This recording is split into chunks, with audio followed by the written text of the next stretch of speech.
Hi there, I'm Karen Williams. I'm the book mentor from Librotas. And today I'm delighted to be interviewing Steve Randall from Communication Generation. Now, Steve is a podcaster, a radio presenter, a journalist, and an event host with over 30 years' experience. And Steve interviewed me for his podcast last year, so I'm returning the favour and I'm getting him on video, which I know isn't necessarily your favourite format. It's scary. I find as a book mentor, I'm working with a lot of coaches, consultants, experts who are writing a book, but they know that a podcast, having their own podcast and also being interviewed on podcasts is a great addition to getting their message out there. So I asked Steve if he'd be willing to be interviewed, and I put a note out on Facebook just to find out what they wanted to know. And we were inundated with questions. So we're going to do our best to answer some of them on this interview today. So welcome, Steve. Thank you for joining me. Thank you very much. Thank you for inviting me. And as you say, not my chosen format, but I'm willing to work with it. Fantastic. So I know you've got history in radio, Steve, because when you interviewed me last year, I held my hand up to say, I remember listening to you back in the day on Ocean FM and Power FM, which were our local stations and the ones that I listened to. How did you get into podcasts rather than radio?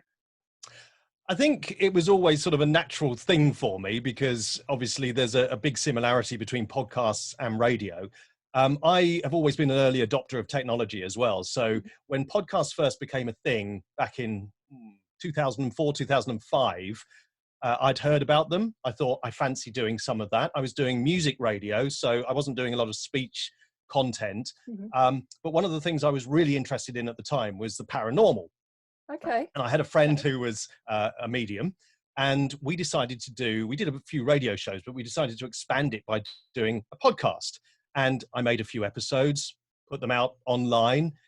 In those days, getting any sort of metrics as to how well they were doing was sketchy, to say the least. So we fairly quickly became disillusioned, as I think a lot of podcasters did back then. And so just left them and forgot all about them. And it was a few years later that I actually went back onto iTunes, which is where you needed to do everything in those days, and found that there'd been thousands of listens and downloads to these podcasts. So actually, had I stuck with it then, it could have been huge. But podcasting kind of just sort of, it just fizzled out for whatever reason at that time. And I think video then became the dominant force. So would you say that podcasts are coming back into fashion now, or would you say there's a equality between video and sort of podcasts in terms of getting a message out there? I think they are having a real moment. I don't know why it took kind of 10, 15 years for that to happen, but what we're seeing now is just huge growth of podcasts. It's being driven by America and Australia, and perhaps the UK slightly behind, but we're certainly catching up fast. But I think, I do a lot of training, media training and things with people. And what I always say is use the medium that works best for whatever it is you're trying to do. So the story may lend itself better to video. If you think of a big blockbuster movie, if you went in and it was just an audio production, you'd think, oh, okay, that's not really going to work. But in similar ways, some things work better just as audio. And so audio has the advantage of being hugely portable. So you can listen to a bit of audio when you're on the treadmill or out for a run or driving the car, or when you're sort of drifting off to sleep, or if you're in the bath. There's various ways to do it. Whereas video and written content demands your attention a little bit more. So I think it's finding the right medium for your story is why podcasting is now having this huge exponential growth, frankly. And obviously with COVID-19, the coronavirus that we're going through at the moment, we're a month into it, or a month into kind of the sort of semi-lockdown that we're in. I'm finding when I do my walk of the day, if I'm on my own, I tend to plug myself into my headphones and listen to a podcast. And that is the thing that motivates me to keep going, even though I could easily take a shortcut and go back home again. Yeah, absolutely. You can get lost in a great podcast. And actually, I've found when I'm walking, which can, yes, it could be nice if you're doing a nice walk in a nice environment, but if you're just walking around your neighborhood that you've seen a million times before, sometimes you need something to take you out of that. And a great podcast can do that in a way that's safe, because you can't really watch a video as you're walking around, because you're going to end up walking into a lamppost or something. And I think that the thing with podcasting is that audio, and I know this from my background in radio, there are certain techniques you can use in an audio production that just bring things alive in a way that you can't do in any other way. I say any other way, actually. The most similar, funnily enough, talking to you about this, but your background in books, is I would say it's perhaps more similar to books. So when you're reading something in a book and you visualize it and it takes you away to somewhere, I think a podcast can do that, audio can do that in a way that video can't, because you can read a passage in a book, or you can listen to part of a podcast and it will take you away to some far-flung place. You can be on a beach legally listening to a podcast without actually being there, the same as you can in a book. So with a video, to do it well, I know there's green screen technology, but to do it well, you need to be there. And a podcast, of course, can just transport you there. Interesting. So one of the questions that I was asked is, what is the proper definition of a podcast? Now, this is one that's disputed, even among the podcasting community. When it first started, again, going back to sort of the beginning of the last decade, in fact, the decade before last now, as it is, the early 2000s, I think people were using podcast for any sort of short form audio or video content. Missing the point, really, that video already had a name for what it was doing, video. So it didn't really need something else. Whereas a podcast was something in a way unique. Yes, there was online audio, but it wasn't really being used on its own. It would tend to be, with a video.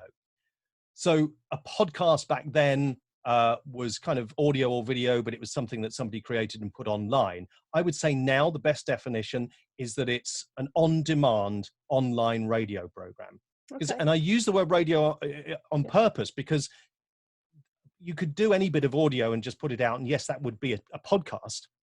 But I find that the way they work best is when they are like radio programs, and that's what people equate to the listening experience. They'll hear it and they'll think, this is familiar because I've listened to the radio. I know how this works, and it sort of has that familiarity. But I think the point at which video producers stopped using the term podcast so much was when Apple started putting the podcast app on its iPhones, and that was very clearly about audio. And now Google Podcasts and Spotify talk about podcasts, and they are generally audio. So a long answer to your question, but essentially it's an on-demand online radio show. So it's got to be discoverable at the end of the day, hasn't it? Because anyone can produce something that's audio, but if you put it on your website, you could get lost. But if somebody can discover it, they can find it, they can search for it, that kind of makes it a podcast, or makes it something that people are going to listen to. In a sense, yes. Although we work a lot with clients who very often they do want things to be out there in the public domain, largely because they want either their audience, who may be public or maybe clients, or they want their own internal audience to be able to access it easily. Of course, but similarly, sometimes we will create a podcast episode, and it goes through the process of being approved by all the comms people that need to approve it. And sometimes they'll say, you know what, we're not going to put that on the public platform, because it contains some sensitive information, so we're only going to put it out on our internal platforms. But discoverable, yes, of course, but it can be public domain, or it could be on a private network, or even sent round, in an email or on a password protected web page. Of course, yeah. Brilliant. So for those people who are thinking about, I want to set up a podcast, and I am one of them, it's on my list of things to do this year, as you know, getting my new online program is kind of been my priority. But for someone who thinks, I'd love to do a podcast, where do I start? Where do they start, Steve? There are so many different places that they can start. I mean, there are great apps, for example, that will help you to do a podcast really, really easily. And the best one that I've found is called Anchor, which is owned by Spotify, and it makes it really, really simple. You can do all kinds of things there. You can record directly into your phone. You can add music. You can add effects. You can even connect with guests. You can do all kinds of things with that one app. So that's one way you could do it. If you want to go a little bit further down towards the sort of more professional end of things, then you can get yourself a decent microphone. You can get yourself a mixer if you want to. So you'll have seen, on TV and in movies where somebody's doing a radio show and they've got the what we call faders, they're sort of sliding the volume controls up and down. There's all of that you can do as well. You can make it as professional as you want. To start out though, and this is where some people think, oh yeah, I'm going to do a podcast. This will be great. Starting out, I would say just, even if you don't have any equipment, even if you don't have an app, just get used to the idea of essentially talking to yourself, Cool. which is what, you know, what radio presenters do and what podcasters generally do. And it's a skill that you can learn, but it's not an innate skill we have.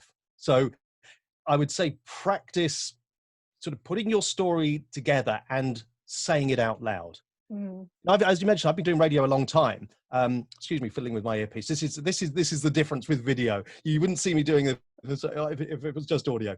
I've been doing radio a long time, but there are still certain things that I will either think out really carefully in my head, or very often, if it's a big thing that I'm going to be doing, even when I'm driving to the studio, if I'm doing a studio-based show, I'll be practicing the way I'm going to say it. And that is something which, you know, with all the best equipment in the world, if you haven't got that bit, it's not going to be a great podcast.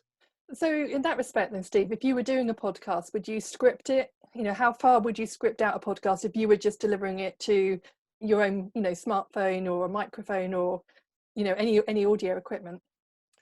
I mean, this is an interesting one because in a similar way to when I've trained radio presenters in the past, when I work with people who want to do podcasts, I say you need to do whatever works for you.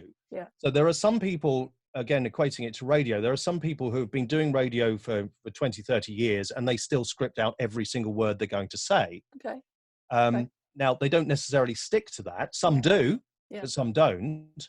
Others will have no notes whatsoever. Yeah. For me, very often, I'll say something and I haven't scripted it, but more often than not, particularly if it's something that really matters, and I would suggest if you're doing a podcast, it does really matter because you're probably promoting your book or your business, then at the very least, you want bullet points. And it's similar in a way to when people do any form of public speaking. You know, if you're going to stand up on stage and you're going to talk about your project, talk about your book, talk about your business, you're probably going to have some notes, and some people will want to read a script, but most people will just have those bullet points just so that they know where they're going to start, the points that they really want to get across, and where they're going to end either the whole podcast or a particular part of it. Yeah, because I suppose there's a difference, isn't there, between doing a video where you probably won't want to look at notes to doing a podcast where you've almost got that comfort blanket, you know, and that's what I'm like. I'm more likely to have something scripted out and go with the flow more on a video, or a Facebook Live or something like that. But certainly if I'm just delivering it to myself effectively, I would certainly be that one with the script or at least some very comprehensive bullet points. Yeah, because the last thing you want to do is either forget to say something which really was crucial to the story, or you don't put it in the right place. So, and I hear this a lot on podcasts, even ones that come from fairly big organizations, where they're kind of going back to something. And the problem is with that, you need to stick to the point that you're making at the time, because if you don't, and people feel unfulfilled by that answer or that piece that you're saying, they'll think, oh, okay, well, that I wanted to hear that bit, and they've done that bit and they haven't answered it. So I'll switch off now.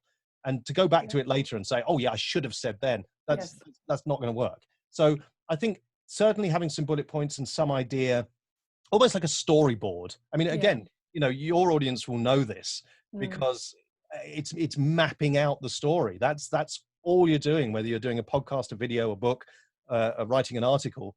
It's all about telling that story in the right order and making sure that you've got the right elements in there. So from your point of view then, Steve, it's more about the story, the information you're imparting, and don't worry too much about the equipment until you get further down the line, and then it's probably worth investing in a decent microphone and things like that. I mean, the equipment is important. And again, a point that I always make to people is, and again, this is a thing that's disputed even within the podcasting community. Some people will say, oh, actually, the audio quality doesn't matter that much. Does it though? I think it probably does. You know, we are, as I said, used to listening to radio shows. It's something that most of us have been doing probably since we were babies. We didn't even know we were listening to them. So it's always to some extent going to be judged against things we've already heard. And although video is or certainly can be quite challenging to get the look right, to get the lighting right. There's a lot of those sort of elements. And that makes the sort of rawer videos perhaps a little bit more forgivable. I think with audio, because actually for a relatively low cost, you can get decent audio quality.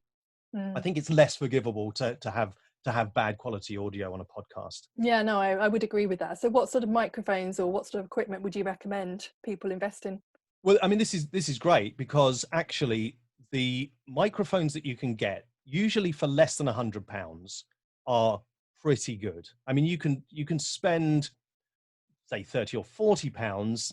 At that price point, I would say be wary, because if you go onto Amazon, for example, and you look at microphones around about that cost, you might be lucky and you'll get one that sounds great. You might not. I use a microphone called an Audio Technica. It's not actually the one I'm using right now, but that comes in for the USB version. So you literally just plug it into your laptop for around about, as I say, £99 or thereabouts. And that will give you a really decent quality. It's got a rich tone to it. But you know, there are various other little tricks that you can use to make the sound quality better. So, I mean, one that people often say is, I'm doing a podcast in my bathroom or back room or the attic. How can I get good sound quality? I would say the bathroom's the worst place to do it, because it's always going to be slightly echoey. A spare room is usually pretty good, but even then you might have echoes. So there are tricks you can use without spending any money at all. My earliest home studio was the USB microphone that I've talked about, the Audio Technica. And because it was still a bit echoey when I was recording, I thought, how can I solve this? And I literally got one of those plastic storage boxes that we all have in our homes. It was blue, in case the detail is important. And I lined it with sponges. So literally bathroom sponges. I think I went to one of the pound shops and just bought a load of sponges, and I stuck them inside this storage box, and then put the microphone inside the storage box. So if you imagine there's a storage box on its side, so that the sort of hole is facing me. There's sponges in there, those lovely yellow sponges. That's why a blue box works well, by the way, because the blue and yellow seem to go really nicely together. I'm not here for design tips, but I'm happy to offer them. And just stand the microphone inside that box. So it's standing on sponges, it's got sponges all around it. And what that does is it just absorbs some of the echo. And every room, even if you think you're in a room that doesn't really echo, it will have a certain echo, certainly that a microphone will pick up. That's really interesting. I like that idea. So, and this day and age, you might be going onto Amazon and doing an order of loads of sponges, and you have a really strange look from the delivery driver, I'm sure.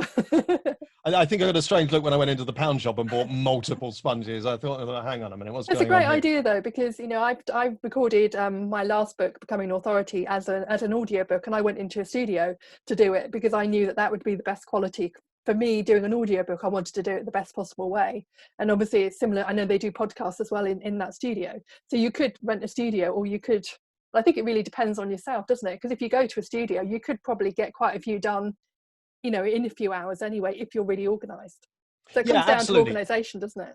Totally. And certainly if you go into a studio, if they've got an engineer there who can help you with making sure the sound, it's one less thing you have to worry about. And I am very conscious that I've been doing radio since, I started my first radio stuff when I was about 14 years of age. So I've been doing it a long time. And I know that for people who haven't been doing radio and have no concept of that and absolutely dread any form of public speaking, including recording their own voice, that it's daunting enough. And you're trying obviously to get a message across. So to then have to think, how am I going to cancel this echo out or make this sound richer than it does at the moment?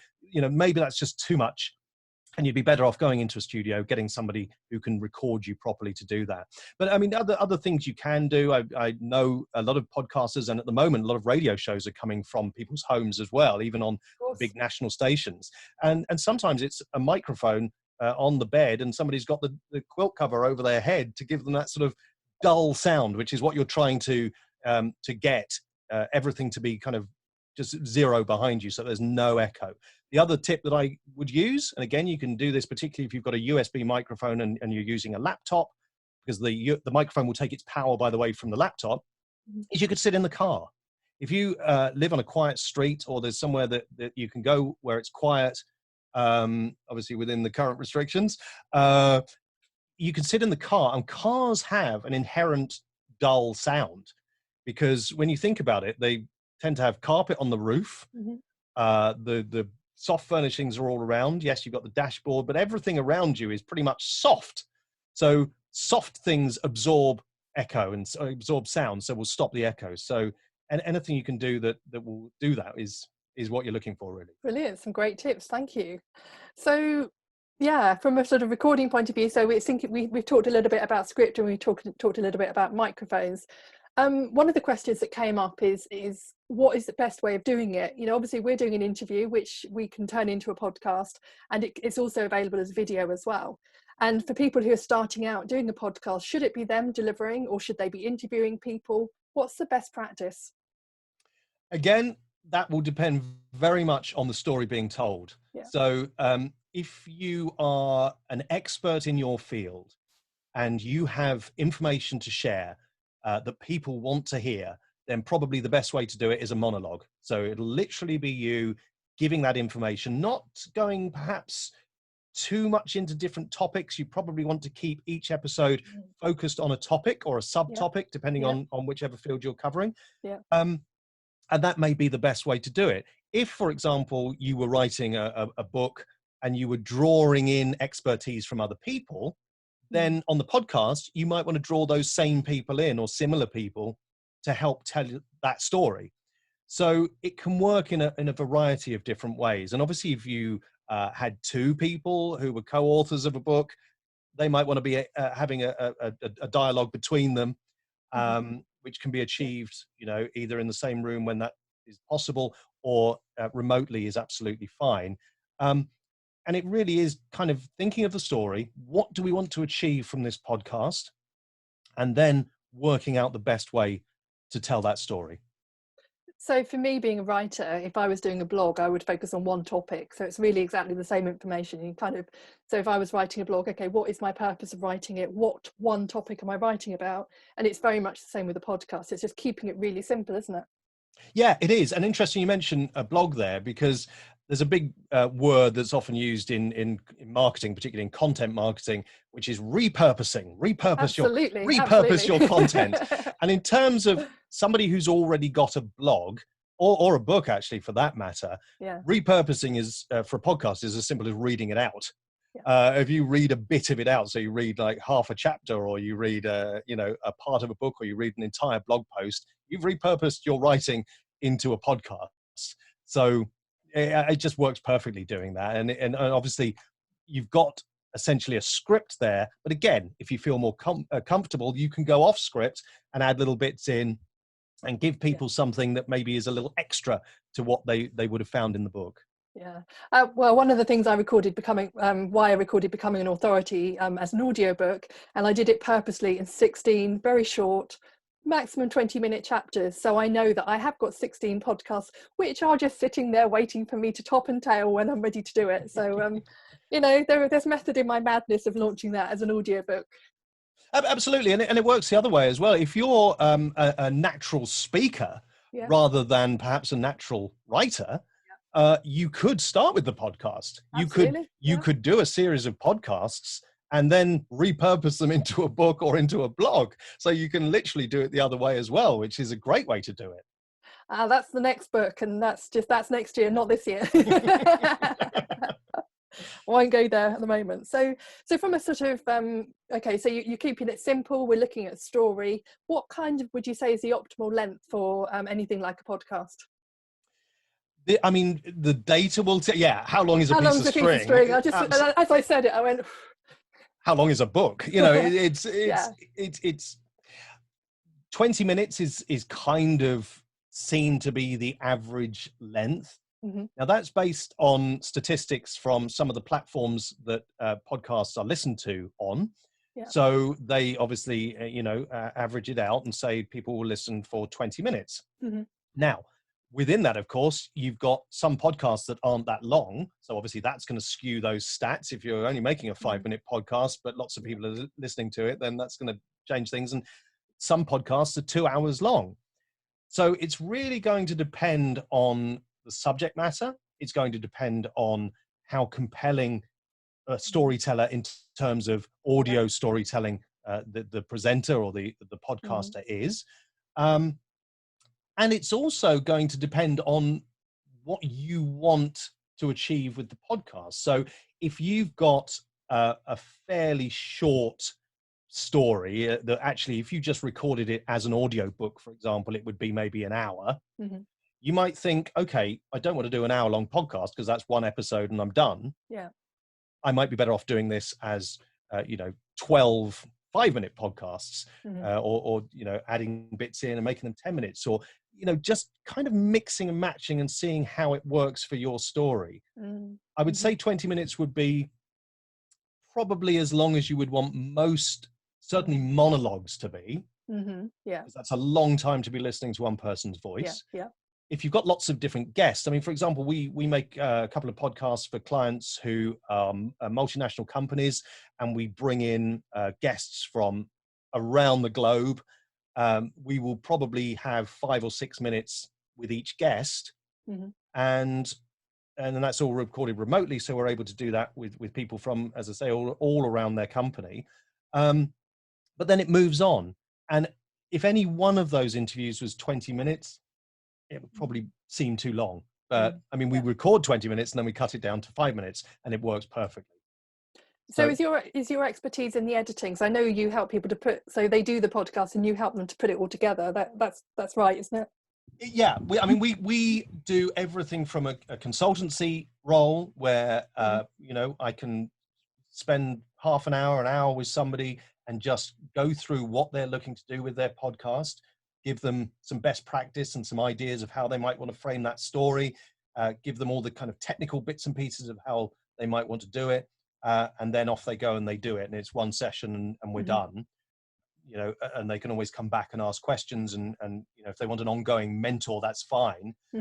But we also operate a full service production company where we will help them to plan out the idea if that's what they want. We will then record everything. We'll present it if they want us to present it for them rather than them presenting it themselves. We'll edit it, we'll produce it, we'll distribute it, we can even promote it. So we can handle that whole thing, or just the little bit where people just want a few pointers and then off they go and do it themselves. Okay, we'll come back to that in a minute, Steve, because there's a couple of questions I want to ask you, but I know that I said I've got a long list in front of me and I knew we weren't going to cover everything. So come back to that in a minute, because I'd like to know, obviously, I've been contacted by people, and I've been in other people's Facebook groups this week for people who want to do podcasts, and they've been asking questions. It's just like, connect with me because I can help. I can put you in touch with Steve who can help you. So Thank you. Yeah, so they're going to want to know that type of thing.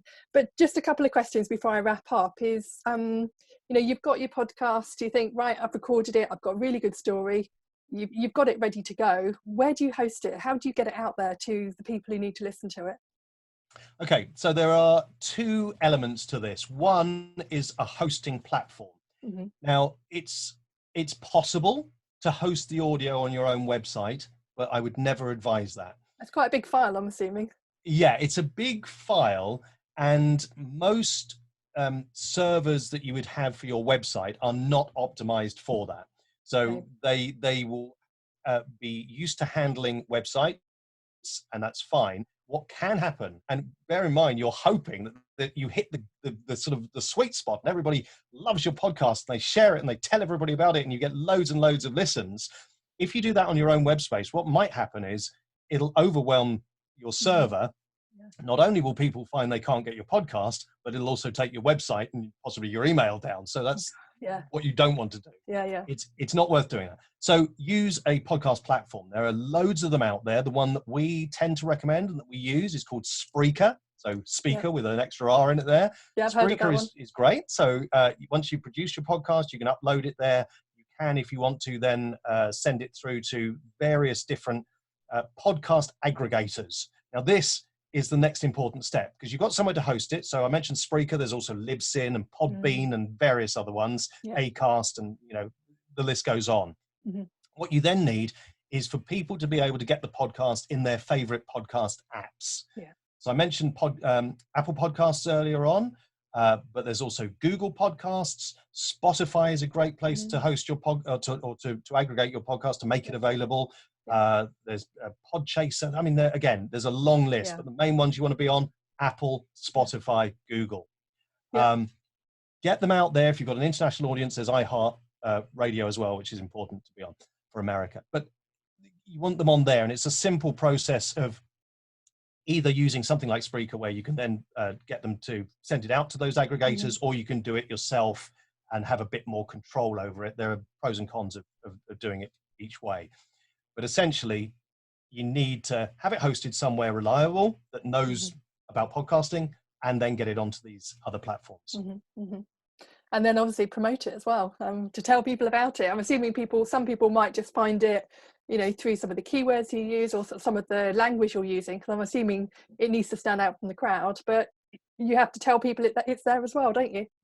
Yes, and one thing that people sometimes don't do is make their show notes, which is sort of the bit of blurb that accompanies the podcast. They don't make those rich enough, so they don't put enough information in there. But actually, the podcast aggregators that I talked about, and also Google itself, just in its own search engine, will use that information in the same way as it would a blog post or anything else, to show people who might be looking for what you're podcasting about. So make sure that is in there in the text that you put in there, known as show notes.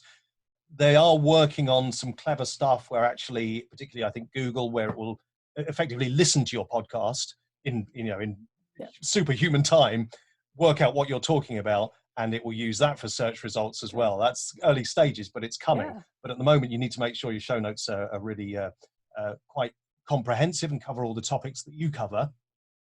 If you've got a big audience already on social media or online, then great. If you haven't, then all the usual marketing platforms come into play. So I would definitely recommend something like Facebook ads, or if you have a Facebook page, use boosted posts, because for not very much money, you can really hone in on the audience that you want. You can set all those sort of targets within those ad metrics. Similar on LinkedIn, if you're more business orientated, on Twitter, various other ones. Tell people what your podcast is about in a great post or in an advert, and that's a brilliant way to reach new people. Yeah, and it's just getting traction, isn't it, just to get started. Just taking you back to show notes. I've been interviewed for dozens of podcasts over the years, and I find that much easier than setting up my own. I said it will come, and some people do show notes where they literally put the whole transcription of the interview down on the show notes, and some obviously will give a summary. Is there a right or wrong there, or does it really not matter that much? I would say you want to put a fairly short description first. So put a short description that covers pretty much what you cover. Do that for humans. So the humans will look at that bit and they'll say, oh yeah, this episode sounds quite interesting. I'll listen to it. Then you might want to put more below that for the robots, the Googles and so on, that will look through that information and actually help you with search results. The other thing you can do, of course, and should do, is if you have a website, a blog, you'd want to put the podcast episode on your blog, and you can then obviously use much more text on the blog. You can essentially write a blog post about your podcast. You can embed the audio file at the top because you really want people to listen to the podcast. But again, having that blurb on your page, your blog, will help with the search engine optimization. Yeah, absolutely. So, gosh, there's so many more questions I could ask you, Steve, but also I'm very much aware that we're probably about half an hour in ourselves today. So if you could leave people with just maybe 2 or 3 tips that they can, and I know you've given hundreds already, that they could take to progress their podcast forward, what tips would you leave them with? Okay, the first thing to do before you even start doing a podcast is have a plan. And I know that your audience will get this already, because it's the same as if you're looking to do a book, you need to have some sort of plan. So important to make sure you know what your episodes are going to be about, how they start, what the main bullet points of that content is, and how you're going to finish. and throw forward perhaps to the next podcast episode, so people are left wanting more. So that in the planning stage, I'd say, is really important. The other side of things, I would say, build up that confidence of speaking. Mm. And as again, I said, some people are natural speakers. That's absolutely great. Other people just freeze when they have to speak, especially on stage, but even into a microphone on their own in the bathroom or the kitchen or the shed or whatever. So just get yourself comfortable doing that. And it can be just picking up a book or picking up a newspaper and reading something else. But try and find your voice, not just in terms of what you're saying, but how you're saying it, because you want to make it as compelling as possible so that people want to listen. Listen to great actors, listen to the way that people phrase things. Don't be afraid to leave gaps, leave pauses, be a bit dramatic, not overly, because you want to be authentic, but, make it a performance to some degree. I remember when I did my audiobook, DL, who helped me with that, she gave me a load of vocal exercises to do to actually get ready to warm my voice up. Because when you're in a studio for literally 4 hours, and I do find this generally, after an hour I can be quite dry, but after 4 hours I was croaking. So without the voice exercises, I think I would have, really struggled with that. Yeah, absolutely. And in the early days of podcasting, if you're not comfortable with the idea of editing, for example, then you want to minimize the chance that you're going to be umming and ahhing and making mistakes and wanting to go back. I mean, people do leave those in podcast episodes, but you perhaps want to tidy it up a little bit. But obviously, if you're more confident from the start, you're less likely to be making those sort of errors and wanting to cut them out. So that would be my big tip on that one. Brilliant. So, Steve, if people want your help with getting their podcast going, doing, some sort of consultation with them, a one-to-one, or they want you to manage the whole process for them, how can they get in touch and how can they find out more? Okay, so all they need to do is go to my company's website, which is communicationgeneration.co.uk. The .com works as well, so either way. Go through there, you can have a look at some more information about podcasting, and then just get in touch with me. And, I'm happy to answer questions. And if people then want to go on to a more in-depth consultation, or to get us on board to actually manage the whole project, then we can talk about that as well. But initially, I'm more than happy to answer questions. I don't expect ever that everybody who contacts me and asks questions is going to want to be a client. If people can go off and do it themselves, that's absolutely fine. But I see my role a bit like my brother-in-law. He's a mechanic. I said to him, I need to get the brakes done. He said, oh, that's easy to do. You can do it yourself. Yes, I could, but I want to be able to stop when I put my foot on the pedal. So, there are different degrees of people being able to do things themselves. So happy to answer questions, but also happy to get him on board and really help you. Brilliant. Well, thank you so much for your time today, Steve. And thank you for being here with me. Thank you very much for inviting me. Thank you.